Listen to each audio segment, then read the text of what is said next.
వీళ్ళకి యాక్చువల్గా చిన్నప్పుడే బాప్తిసం అయిపోతుంది.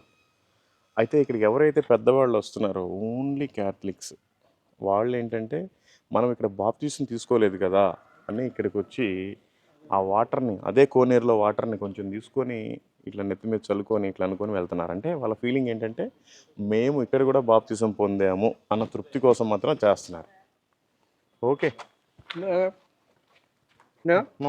Direct going to Mylapore. Next please. ఈయన పాపం చిన్నప్పటి నుండి ఈ చర్చిలోనే పెరిగాడు.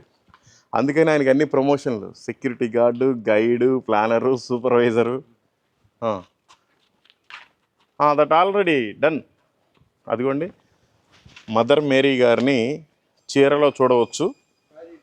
దాని వెనకాల ఆ మదర్ మేరీ విగ్రహం వెనకాల తోమా గారిని పొడిచే సన్నివేశం జస్ట్ బొమ్మలు అమర్చారు.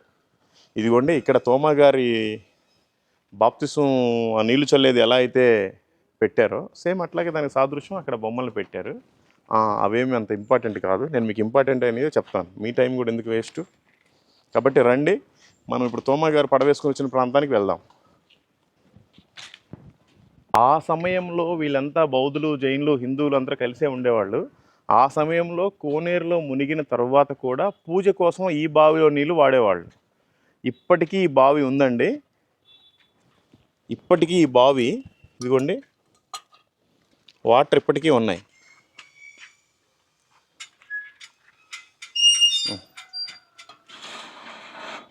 Wow, nice.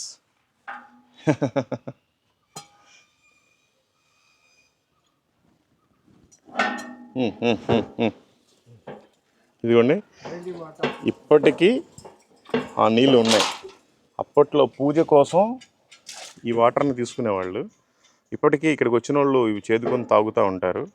సో ఇవ్వండి ఫ్రెష్గా ఉన్నాయి water. Okay okay okay okay okay.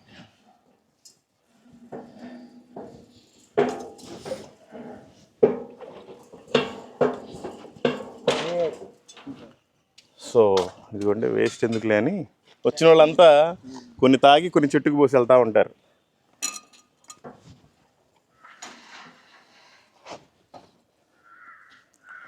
So అదనమాట. దగ్గర దగ్గర 1980 సంవత్సరాల నుండి ఈ బావి ఉంది. ఈ బావిలో నీళ్ళు త్రాగుతూనే ఉన్నారు. అది